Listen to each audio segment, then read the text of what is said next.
در شهر خوجند با تشبس صاحبکاران کارخانه‌های نوی صنعتی و خطهای نوی استحصالی به کار انداخته می‌شوند. ضمن بازدید کاری رئیس ولایت سوخت رجب احمدزاده با روند کارهای ساختمانی و وصل و نصب تجهیزات در کارخانه‌های صنعتی شنا شد. گزارش صبحیدین شهاب‌الدین. در دایره دستور سپرشی اساسگزار صلح و وحدت ملی پیشوای ملت محترم امام علی رحمان در ولایت سوخت به رشد ساحه صنعت توجه خاصه روانه شده اقتدارهای موجوده ثمرناک استفاده کرده می شود. در این زمینه در جمعیت دارای مسئولیت محدود خوجند ترگمش در آینده نزدیک خطای نوی استحصالی به کار انداخته می شود. رئیس ولایت سوخت رجب احمدزاده در شهر خوجند با روند آمادگی‌های تجدید و نوسازی خطای نوی استحصالی در کارخانه خوجند ترگمش شناس شد. در این کارخانه با وارد و وصل و نصب خطای نو استحصال تجهیزات معیشی جوابگو به طلبات زمان به راه مانده می شود. در صورت عملی گردن این تشبس جایهای نوی کاری مهیا و حجم استحصال بیشتر می گردد.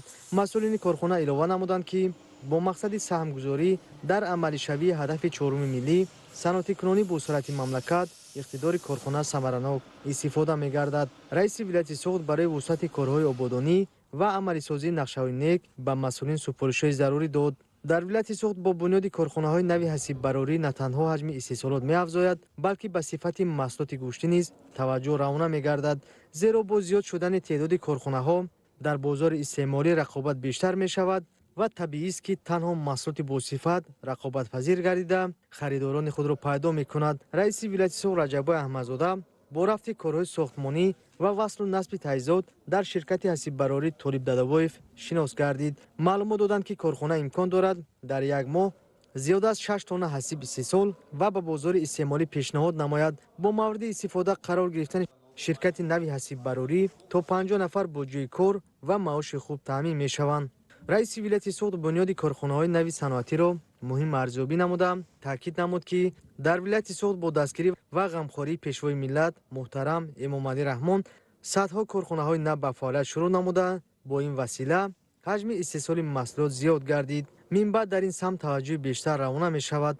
در شهر خوجند با بنیاد بیناهای بناوشانه مسئله دسترسی مردم به منزل زیست تا اندازه حل و فصل می گردد. رئیس ولایت سوخت در دایره بازدید کاری با روند کارهای ساختمانی در انشاءات بنیادشونده جمعیت دارای مسئولیت محدود سرمایه ساختمان شناس شد. تاکید گردید که در زمان صاحب استقلالی به رشد ساحه معماری و شهرسازی توجه روانه شده. قامت افروختن بیناهای بناوشانه به سیمای شهر حسن خاصه ضم می‌کند. طبق سفارشی داده شده باید تمام طلبات معماری رعایت و در کارهای ساختمانی محصولات خوش‌صفت استفاده کرده شود.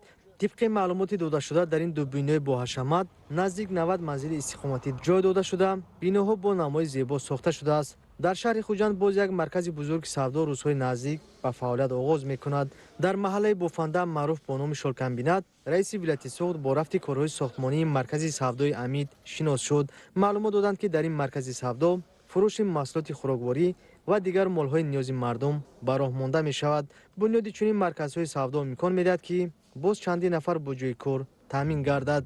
علاوه بر این ارزش محصولات پایان رفته در نتیجه رقابت استوار پیشکش محصولات با صفت به راه مانده می‌شود. برای اجرای کارها و عملی شدن نقشه‌های نیک مسئولین وظیفه دار گردیدند.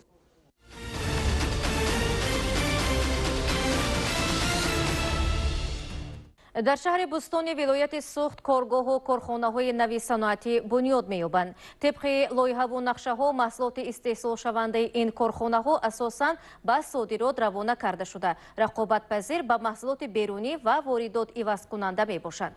در زمینه دستور و هدایت‌های اساسگزاری صلح و وحدت ملی پیشوای ملت پرزیدنت جمهوری تاجیکستان محترم امام علی رحمان و با مقصد حصه‌گذاری در صنعت کنونی کشور صاحبکاران ولایت سوخت اقدام و تشبس‌های شایسته در سمت بنیاد کارگاه و کارخانه‌های نو عملی می‌نمایند.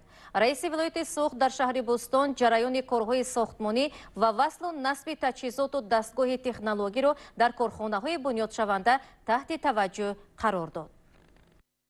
در شهر بوستانی ولایت سوخت کارگاه و کارخانه‌های نوی صنعتی بنیاد می‌یابند. طبق لایحه و نقشه‌های اقتصادی استحصال محصولات استحصال شونده این کارخانه‌ها محصولات رقابت‌پذیر و عوض‌کننده واردات میباشد. یعنی در ولایت سوخت با دستور و هدایت‌های اساسگذاری صلح و وحدت ملی پیشوای ملت پرزیدنت جمهوری تاجیکستان محترم امامعلی رحمان و با مقصد حصه‌گذاری در تطبیق هدف چهارم ملی صنعتی کنونی با سرعت کشور تدبیر و اقدام‌های شایسته و سازنده عملی می‌گردند. رئیس ولایت سوگد رجب احمدزاده در شهر بوستان با جریان کارهای آمادگی به استحصال محصولات نو شناس شده تاکید نمود که رشد ساحه صنعت استحصال محصولات وارداتی عوض کننده از امکانیت و اقتدارهای اصلی رشد اقتصاد ملی است. در ادامه استحصال محصولات ساختمانی از جمله میخ و میخ‌های پیچان که در شهر بوستان چنین کارخانه فعالیت دارد باز یک کارگاه نو بنیاد می‌یابد. کارگاه از جانب صاحبکاران جمعیت دارای محصولات محدود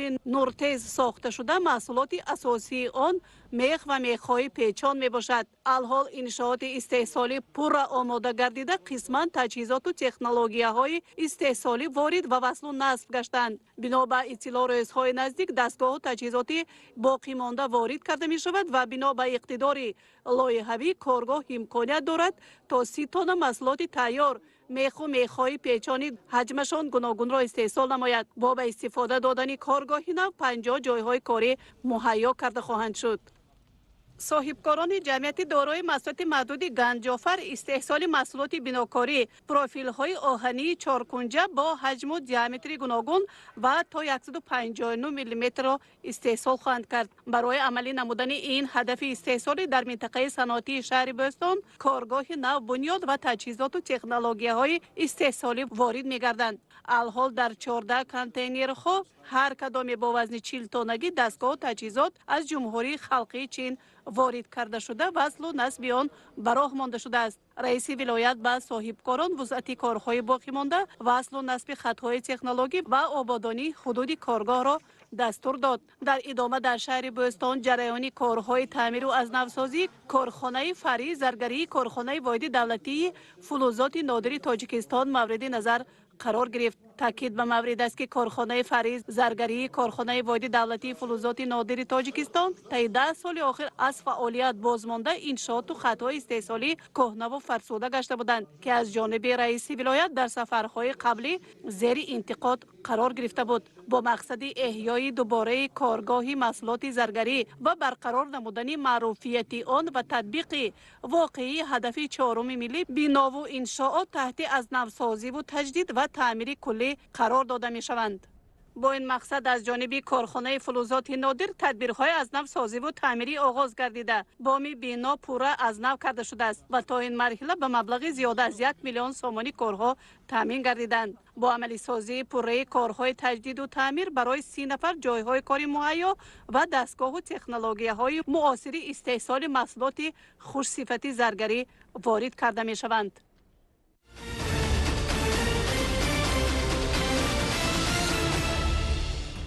شهر کنار بحر تاجیک گلستان از موضعهای خوشباد و هوا و سیاحی ولایت سوگد بوده سالهای آخر با بنیاد انشاءات زمانوی و باغ‌های استراحتی و فراغتی به مکان زیبا و دلربا تبدیل می‌یابد. از نوسازی و تجدید باغ فرهنگی فراغتی تیمور ملک از امکانیت‌های رشد ساحه سیاحی و موضع استراحت و فراغت برای ساکنان و مهمانان خواهد بود. در شهر گلستان رئیس ولایت از روند کارهای بنیادکاری و سازندگی بازدید نمود.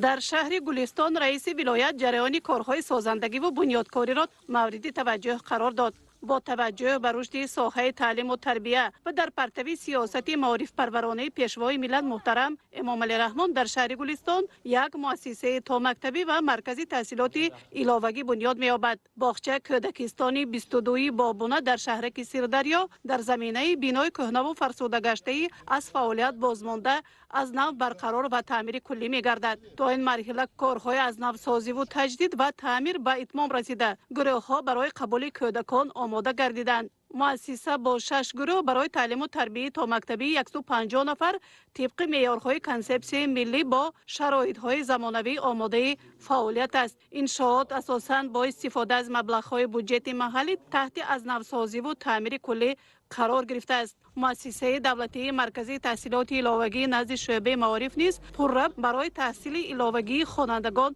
آماده گردیده بنا به نقشه تحصیل در آن 10 محفل‌های گوناگون از جمله محفل نوی ساختن ربات‌ها عمل خواهد کرد. بنا از 3 آشیانه، تختخانه، کتابخانه علاهیده برای محفل کتابخانه در دایره آزمون جمهوریوی فروغ سپیدانای کتاب است. محفل‌های زبان آموزی از جمله خارجی روسی و انگلیسی عبارت است. با مشغولیت و محفل‌ها تا 400 نفر خوانندگان پس از درس فرا گرفته می‌شوند. در شهر گلستان 10435 نفر خوانندگان به تعلیم و تربیت جلب گردیدند. بنیاد مرکزی تحصیلات علاوگی تطبیق عملی مساعدت بر رشد تعلیم و تربیت در زمینه 20 ساله آموزش فن‌های دقیق میباشد. کارهای ساختمانی و قدرتی در بینای کمیته اجرایی حزب خلق دموکراتی تاجیکستان در شهر گلستان نیز به اتمام رسیده. انشاءات با کمک و مبلغ گذاری مقامات اجرایی محلی صاحبکاران بنیاد گردیده است. بنا دارای 6 اتاق‌های کاری، تالار مجلسی با 120 جای نشست بوده. با بهره برداری انشاءات 10 نفر متخصصان با کار تامین می‌گردند. در حدود انشاءات کارهای آبادانی و نهالشینانی عملی گشتند. با کارهای از نوسازی و برقرار کنی باغ فرهنگی فراغتی شهر گلستان که سالها به ویرانه تبدیل یافته بود ماه اپریل سال جاری آغاز بخشیده شده. تا این مدت تدبیرهای زیادی ساختمانی و قدرتی عملی گردیده است. رئیس ولایت ضمن شناسایی با روند کارها به صفت کارهای انجام داده شده بهای بلند داده در آینده برای به مکان زیبا و دلربای فراغت و استراحت ساکنان و مهمانان تبدیل دادن باغ دستور و مصلحت‌های مفید داد. بنا به معلومات باغ فرهنگی فراغتی تیمور ملک در مساحت 3 هکتار در کنار بحر جای گرفته. از جانب ساختمانچیان و پیمانکاران تا این مرحله در 7000 کوادرات راهروها سفالکچینی، چراغانکنی، گذراندن خطهای آب و تشناب و گذاشتن پیکره تیمور ملک با درازی 6 متر به انجام رسانیده شده. الحال کارهای ساختمانی و آرایشی در شرشره کلان به طور کاسکادی، آرایش حوض شناوری بچگانه، شینانیدن تجهیزات بازی‌های دلخوش کننده و میدان تماشای بحر، کبودیزارکنی کارهای آرایشی و پردازدهی در طرفخانه از جانب صاحبکاران بنیاد شونده ادامه دارد. در شهر گلستان باز 2 کارگاه نوی پرنده پروری از جانب صاحبکاران برای استحصال گوشت و تخم به راه مانده شده است. رئیس ولایت برابریت شهر گلستان وسعت کارهای ساختمانی و آغاز هرچه تیزتر استحصالات را در این 2 کارگاه نو بنیاد شونده دستور داد، زیرا این تدبیر از عامل‌های مساعدت به تامین بازار استعمال با محصولات خوش صفت و پرهیزی تخم و گوشت پرنده استحصال وطنی می باشد.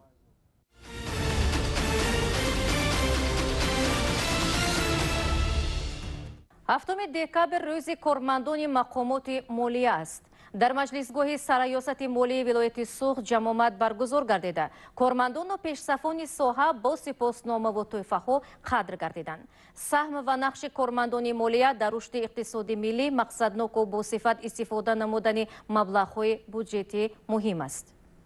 در دایره قانون جمهوری تاجیکستان درباره روزهای عید همساله سنه 7 دکبر همچون روز کارمندان مالیه جشن گرفته می شود. به این مناسبت در مجلسگاه سرریاستی مالیه ولایت سوگد با اشتراک معاون رئیس ولایت انور یعقوبی جمع آمد عیدانه برگزار شد. نامه شادباشی رئیس ولایت سوگد رجب‌بای احمدزاده را معاون رئیس ولایت به سهم حاضرین رسانیده سهم کارمندان مقامات مالیه را در تهیه بودجت دولتی، ثمرناک استفاده شدن مبلغ‌های بودجوی و سری وقت مبلغ گذاری گردیدن مقامات‌های بودجتی مهم ارزیابی نمود. با تاکید موصوف پیشبرد سیاست درست مالیوی و استفاده ذخیره‌های مالیوی در سمت کارهای آبادانی و سازندگی بخشیده به 30 سالگی استقلالیت دولتی تاثیر عمیق گذاشته است.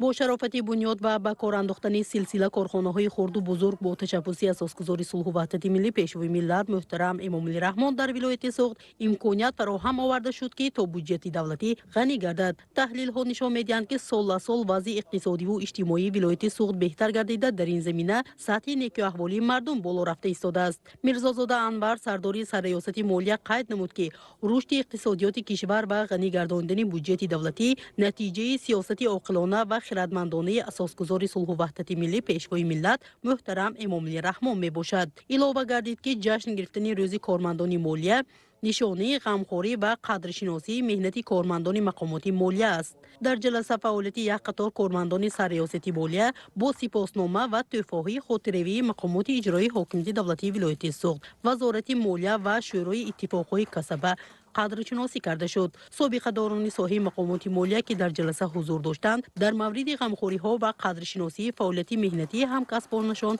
اظهار خوشنودی نموده برای به دست آوردن نتیجه های خوب مهنتی برای موفقیت ها تمنا کردند. مستانه محیدی لازاده، اعظم جان شریفов و شاعر مبین زاده برای برنامه اطلاعاتی اخبار.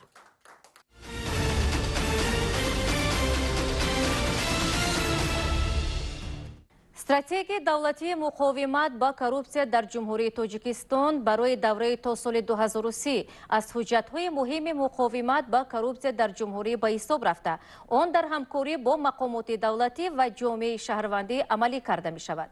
Бо ташаббуси раёсати агентии назорати давлатии молиявӣ ва мубориза бо коррупсияи ҷумҳурии тоҷикистон дар вилояти Сугд дар ин мавзӯъ конференсияи илмӣ амалӣ баргузор гардид. صبح امروز در مجلسگاه مهمانخانه سوغدیان مرکزی ولایت سوخت شهر خوجند کنفرانسی ولایتی علمی عملی بخشیده به روز بین المللی مبارزه بر ضد کروپسیا برگزار گردید. موضوع اساسی چهاربینی مذکور تامین اجرای ثمرناکی استراتژی دولتی مقاومت با کروپسیا در جمهوری تاجیکستان برای دوره تا سال 2030 و نقشه چهاربینی‌های آن برای مرحله یکم از جانب سوبیکت‌های مقاومت با کروپسیا را در بر گرفت. در آغاز کنفرانس سردار ریاست اگنتی نظارت دولتی مالیوی و مبارزه با کروپسیا جمهوری تاجیکستان در ولایت سوغد شرف عوض‌زاده تاکید نمود که کروپسیا در جهان معاصر از جمله مانع‌های جدی در راه رشد اقتصادی و اجتماعی کشورها و رعایت حفظ حقوق و آزادی‌های انسان محسوب می‌یابد. مقاومت با کروپسیا جزئی مهم سیاست حقوقی دولت و حکومت جمهوری تاجیکستان بوده، عملی نمودن آن رأی قوی سیاسی، تشکل زمینه‌های با اعتماد حقوقی و نهادی، به نقشه‌گیری استراتژی و جلب نمودن اهل جامعه را تقاضا می‌نماید. با شرافت تشبس‌های سازنده اساسگزار صلح و وحدت ملی پیشوای ملت پرزیدنت جمهوری تاجیکستان محترم امامعلی رحمان همه این زمینه‌ها در کشور ما فراهم آورده شده، اشتراک فعال تمام شاخه‌های حاکمیت و جامعه شهروندی در مبارزه با این ظهورات نامطلوب تامین کرده شده است. در کشور ما از وقتی به دست آوردن استقلال دولتی مسئله مقاومت با کروپسیا در محور سیاست اساسگزار صلح و وحدت ملی پیشوای ملت پرزیدنت جمهوری تاجیکستان محترم امامعلی رحمان قرار داشته برطرف و کاهش دادن شدت کروپسیا را در هر برآمد و ملاقات‌های خود قید نموده مقاومت دستجمعانه را با این پدیده نامطلوب منتظم تاکید می‌نمودند. در پرتو این سیاست پیشگرفته حکومت جمهوری تاجیکستان جهت مقاومت با کروپسیا منتظم چاره‌های مقصدناک را راه‌اندازی نموده با مقصد رسیدن به هدف‌های در این سمت پیشگرفته دو مراتبه سند برنامه‌ای دولتی جمهوری تاجیکستان از جمله با قرار حکومت جمهوری تاجیکستان از 26 ینوار سال 2008 استراتژی مبارزه با کروپسیا در جمهوری تاجیکستان برای سال‌های 2008 2012 و با فرمان پرزیدنت جمهوری تاجیکستان از 3 آگوست سال 2013 استراتژی مقاومت با کروپسیا در جمهوری تاجیکستان برای سال‌های 2013 2020 قبول کرده شد که پس از انجام بمرام عملی شوی استراتژی مذکور با فرمان پرزیدنت جمهوری تاجیکستان از 3 آگوست سال 2021 استراتژی نوی دولتی مقاومت با کروپسیا در جمهوری تاجیکستان برای دوره تا سال‌های 2030 قبول کرده شد که آن همه از تلاش‌های به واسطه سرور دولت و حکومت جمهوری تاجیکستان جهت ریشه‌کن کردن کروپسیا در کشور عزیزمان گواهی می‌دهد. مقصد اساسی استراتژی از بالا برداشتن معرفت ضد کروپسیونی اهالی و فراهم آوردن فضای طاقت ناپذیری با کروپسیا، برطرف نمودن سبب و شرایط‌های با کروپسیا مساعدت کننده و در مجموع پس کردن شدت کروپسیا در جمهوری تاجیکستان عبارت بوده برای بالا برداشتن سطح نیک‌احوالی مردم روانه گشته است.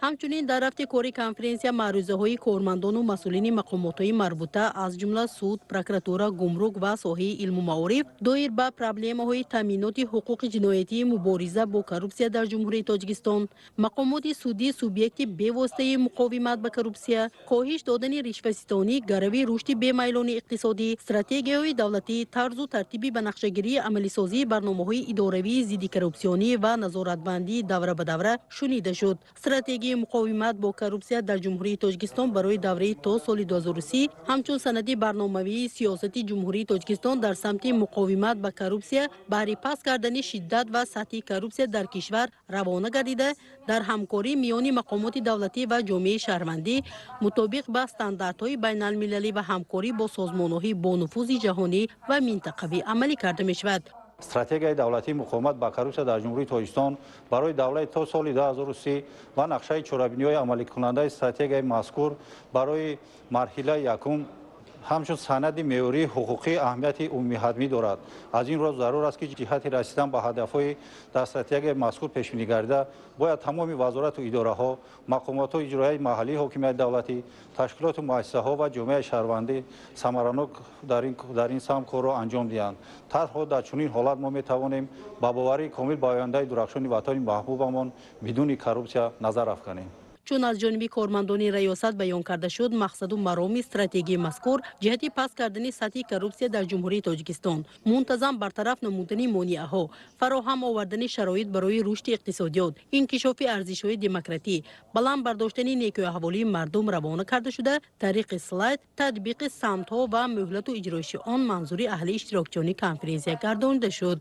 آن همین چاره‌بینی در تقویت بخشیدن فعالیت میان مقامات دولتی با جامعه شهروندی با دیگر نهادهای دولتی در روند مبارزه و مقاومت با همه گونه عمل‌های ناگزیر و مخصوصا عامل‌های کورپسیونی از منفعت خالی نیست. وظیفه اولین درجه این پیشگیری جنایت است و به همین خاطر هرچند که از لحظه اول تأسیس مقامات نهاد علیحده واحد مخصوص در سمت پیشگیری و مقاومت نبود با نوبت گرفتن دستور هدایت‌های راهبری عالی جمهوری همچنین تجربه دولت‌های دنیا که در سمت مقاومت با коррупция موفق شدند سراول شعبه بعداً ریاست و عین زمان سر ریاست مقاومت با коррупция فعالیت می‌کند که باوری کامل داریم که محض پیشگیری این از همه چاره‌های مقصدناک منفعت‌آور و ثمره‌بخش اعتراف شدند در تمام دنیا. در ادامه ابراز کرده شد که یکی از مانع‌های اساسی در راه عملی گرداندن حقوق و آزادی‌های انسان коррупция بوده. برای ریشه‌کن نمودن آن همکاری مقامات‌های دولتی و جامعه شهروندی ضرور است. کنفرانسی علمی عملی بخشیده بر روز بین‌المللی مبارزه بر ضد коррupция در سطح بلند تشکیلی در فضای همدیگر فهمی، همکاری سازنده و نتیجه بخش برگزار گردید. مستانه محیدی آزاده، سیدالله رحیمов و شاعره مبین‌زاده برای برنامه اطلاعاتی اخبار.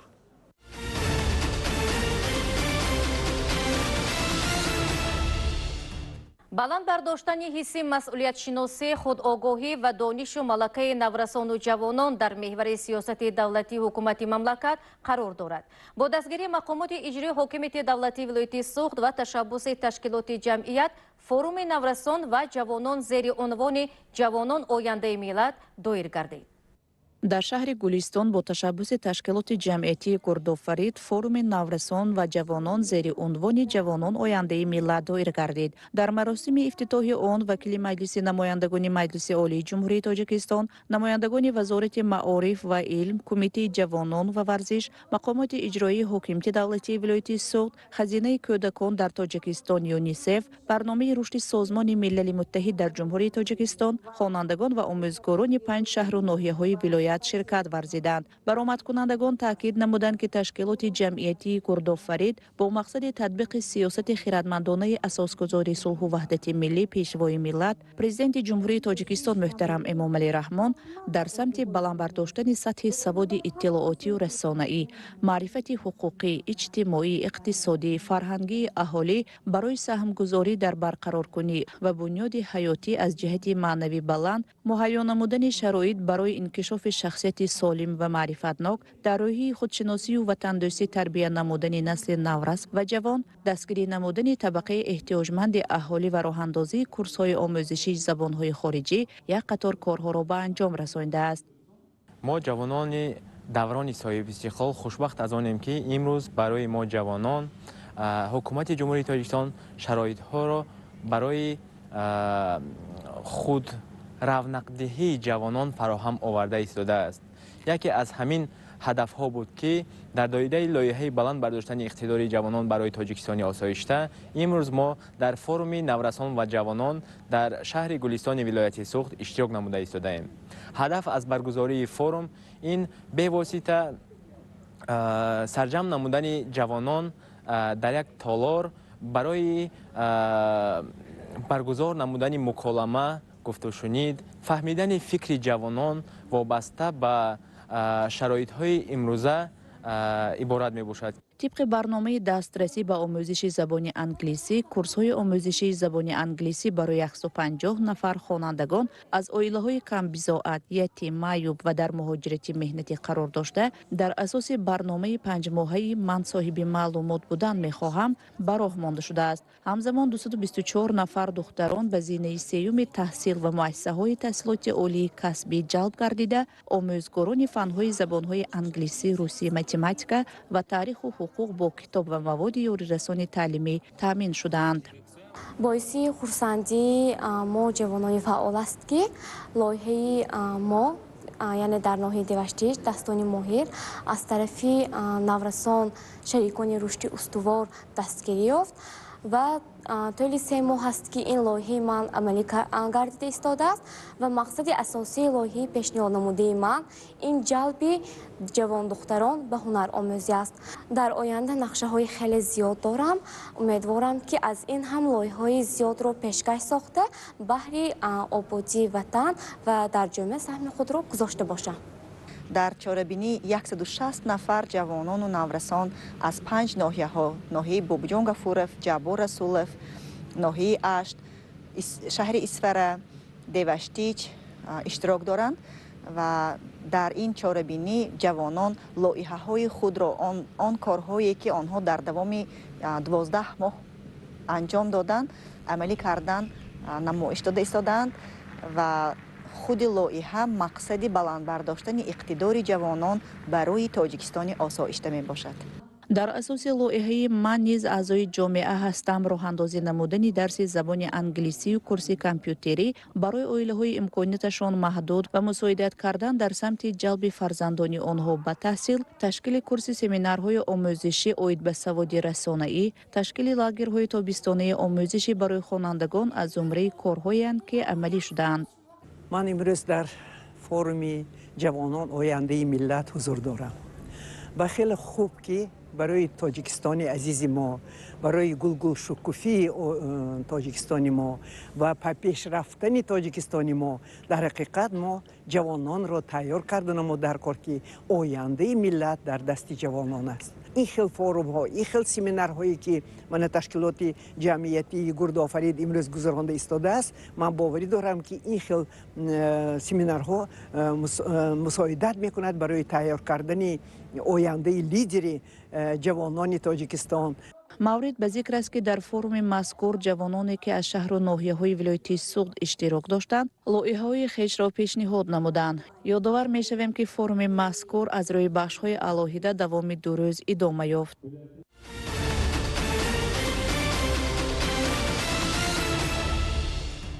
در شهر استرافشان بهر کم نمودن تلفات نیروی برق استفاده صرفه‌کارانه آن و کم نمودن قرض استفاده نیروی برق تدبیرهای سودمند اندیشیده شده است. کارمندان شبکه‌های برقی شهر به دوره تیر ماه زمستانی سالهای 2021-2022 آمادگی همه‌جانبه دیدند. گزارش در این خصوص. حکومت جمهوری تاجیکستان با مقصد رسیدن به یک از هدف‌های استراتژیکی یعنی استقلالیت انرژتیکی همیشه تلاش می‌ورزد. در برابر بنیاد انشاءات ساحه گیدروانرژتیکی به مسئله تجدید و نوسازی نیروگاه‌های خرد و بزرگ توجه بیشتر روانه شده است. در ساحه انرژتیکا یکی از مسائل مهم و اولین درجه این کم نمودن تلفات نیروی برق به شمار می رود. در شبکه‌های برقی شهر استرافشان به این مسئله مهم توجه بیشتر روانه شده است. مسئولین میگویند که با مقصد کم نمودن تلفات نیروی برق در این دوره کارهای معین به ثمر رسانده شده. کارمندان شبکه‌های برقی نشان دهنده ها را باز هم بهتر می‌کنند. در 11 ماه سال 2023 برای کم کردن تلفات یک قطار چهارراه ها انجام رسانده شد. از این ها باشد برای کم کردن تلفات عوض نمودن نوکرهای کار نشدن خطای باطل 94 کیلو، کمبار کردن ایستگاه‌های ترانسفورماتوری در داخل شهر استرافشان و اینچنین برای کم نمودن تلفات از داخل خانه‌های استقامتی شهروندان و بیرون آوردن صبحانه‌های برقی کار و فعالیت برده شده. حاضر در شبکه‌های برقی شهر استرافشان صبحانه‌های الکترونیک دسترس شده است. هر روز дар давоми 11 моҳи соли 2021 мо тавонистем 5320 ҳисобкунати барқи электронӣ васл насб кунем ва ин нишон дод ки талафоти нерӯи барқ то 5% кам карда шуд. соҳаи энергетика яке аз соҳаҳои муҳим ба шумор меравад ва дар замони соҳиби истиқлолӣ бо дастгирӣ ва таваҷҷӯҳи ҳукумати ҷумҳурии Тоҷикистон лоиҳаҳои муҳим амалӣ гардида барои рушди ҳамаҷонибаи соҳаи энергетика замина фароҳам гардид. пардохти саривақтӣ ҳаққи истифодаи нерӯи барқ барои сифатан иҷро гардидани корҳои таъмирӣ таъмини мардум бо барқи хушсифат мусоидат мекунад. бино ба маълумоти додашуда дар самти кам намудани ҳаҷми қарзи истифодаи нерӯи барқ дар шаҳри Истаравшан тадбирҳои судманд амалӣ гардааст. нисбати соли 2020 аз муштариони маишӣ аҳолӣ 434 000 сомон кам карда шуд қарзи муштариони аҳолӣ. дар шаҳри Истаравшан 49 351 муштари маишӣ фаъолият мекунад. ҳар моҳ аз ҳамин 36-37 000 муштарӣ хоҳи барқро пардохт менамоянд ки ин қонеъ карда наметавонад, чунки 70 то 75% муштариён пардохт мекунанд. аз ҳамаи шаҳрвандон хоҳиш карда мешавад ки оиди пардохти маблағи барқ ҳаққи барқ бетараф набошанд, чунки маблағи барқ пардохт шавад таъмиру ҳама аз навсозиҳои дар соҳаи системаи энергетика пурра ва инчунин фаъол карда мешавад. мусаллам аст ки дар мавсими сармо бахусус дар фасли зимистон ҳаҷми об дар обанбурҳо кам гардида дар самти тавлиди ҳарчи бештари нерӯи барқ монеаҳои сунъӣ эҷод мешавад, зеро ин тақозои табиат мебошад. аз ин хотир истифодабарандагони нерӯи барқро зарур аст ки дар ин айём нерӯи барқро сарфакорона истифода намоянд ва бо ин роҳ мардум барои ғанӣ гардидани буҷаи оилаи худ ва таъмини сартосарии кишвар бо нерӯи барқ саҳм мегузоранд. кормандони шабакаҳои барқи шаҳри Истаравшан дар самти гузарондани корҳои фаҳмондадиҳӣ барои сарфакорона истифода намудани нерӯи барқ дар байни мардум мулоқоту вохӯриҳо гузаронда истоданд. дар урфият мегӯянд ки зури мушт дар ваҳдати ангушт аст. гузориши Субидини Шавидин, Алишер Ниёзӣ ва Шоира Мубинзода барои барномаи иттилоъотии Ахбор.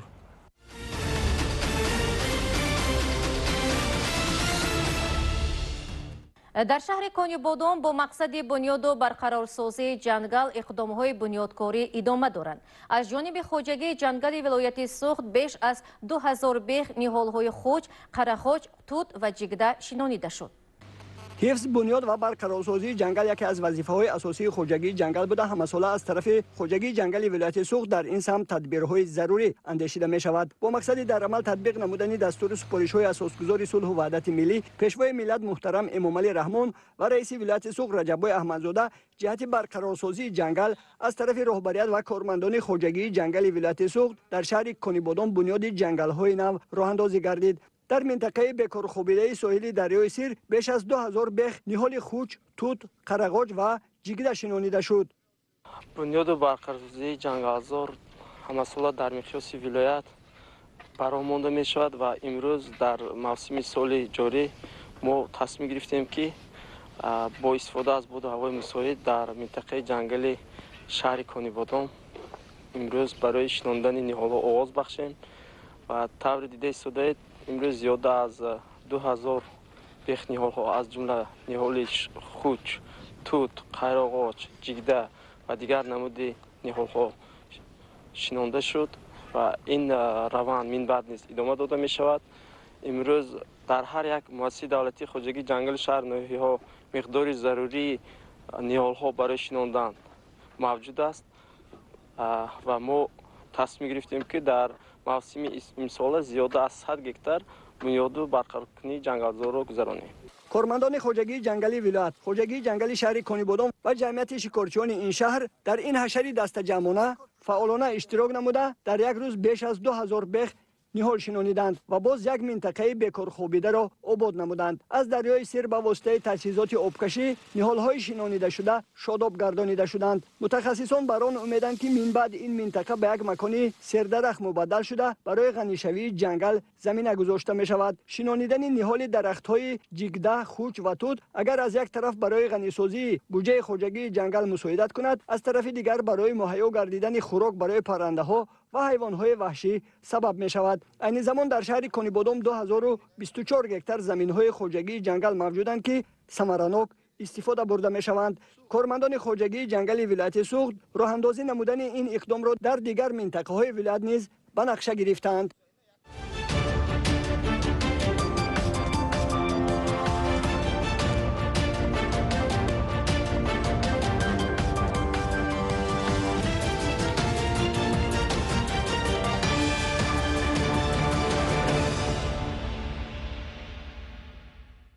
در فرانسه با دلیل وضع و پهنشوی کرونا کلوب‌های شبانه دوباره بسته می‌شوند. در پولش آزمون هر ساله مغازه کراکوف آغاز یافت. این و دیگر خبرهای خارجی کشور.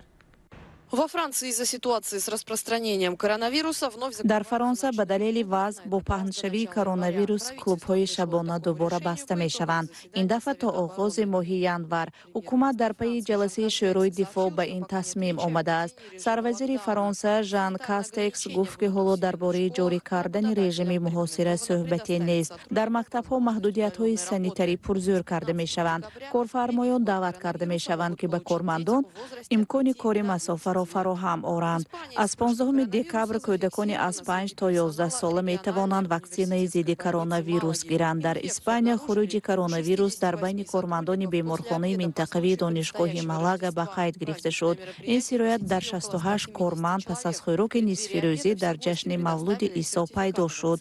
در چاره‌بینی ادانه حدود 170 نفر شرکت داشتند.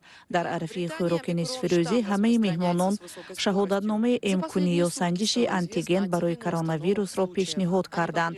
در بریتانیا کبیر شتام اومیکرون با سرعت بلند پهن می شود. در یک روز آخر 19 حالت نو معلوم گردید که آنها تا حال اساساً توسط تفتیش سرایت آدمانی که در روزهای آخر با آنها سرایت یافتند آشکار کرده می شوند. تعداد حالت‌های تصدیق شده به 336 عدد رسیده است. همه این آدمان مبتلا شدند. بعضی ها نشانه ندارند. کسی بیمار شده است تا جایی که من می‌دانم هیچ یکی از آنها در بیمارخانه بستری نشده است، گفت وزیر تندرستی بریتانیا سجید جاوید. وزارت تندرستی چخیا اعلان کرد که در روزهای نزدیک فرمان درباره امکانی حتمی ضد کرونا ویروس برای نفقه‌خواران و نمایندگان یک قطار کسب‌ها از 1 مارس سال آینده می‌براید. در همین حال در نیمه ماه دکبر در جمهوری چخ حکومت نو تعیین می‌شود و نمایندگان ائتلاف علاقه از این سند انتقاد کردند.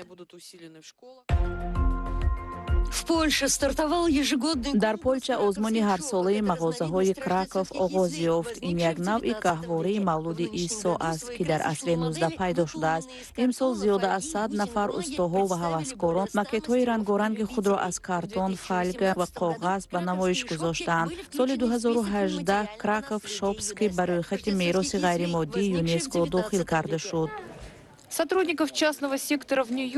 کارمندان بخش خصوصی در نیویورک باید بر ضد کووید 19 واکسینه گیرند. این فرمان به کارمندان 184,000 شرکت داخل دارد که باید تا 27 دکبر حداقل یک وای واکسین کرونا ویروس گیرند. میر شهر بیلده بلازیو تصمیم خود را با ایدهای در پیش ایستاده و شتام نو اومیکرون شهر داد. همین طور ما سلامتی و بی‌خطری را در جای اول می‌گذاریم توسط واکسینه های حتمی که به همه در بخش خصوصی دست رسند. ما نمیتوانیم به بازداشتن حیات در نیویورک اجازه دهیم. ما باید پیش رویم. همچنین از 27 دکبر در نیویورک همه افراد از 12 سال بالا باید دلیل ختم کورس پروژه امگذرانی کرونا ویروس را برای بازدید از کلوب‌های فیتنس، مکان‌های فراغتی و طربخانه‌ها نشان دهند.